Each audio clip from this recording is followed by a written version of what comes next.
আসসালামু আলাইকুম, শুভ সকাল ইতালির তুরিন থেকে।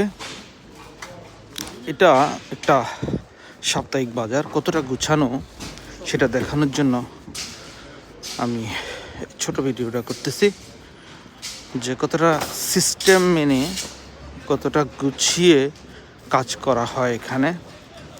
ফ্রুটস আইটেমগুলো এক সারিতে একটা সিস্টেমেটিকভাবে করা,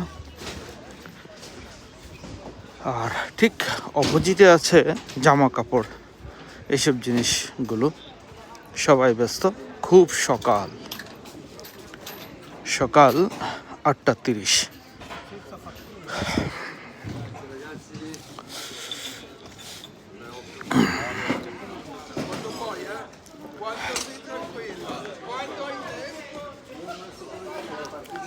ফ্রুটস, ভেজিটেবলস, এদিকে হচ্ছে গোশত আইটেমগুলো, এদিকে পিৎজা, আবারও ফ্রুটস, ভেজিটেবলস, এরপরেই আছে জামা কাপড়। সবাইকে অন্য কোনো ভিডিওতে স্বাগতম, ধন্যবাদ।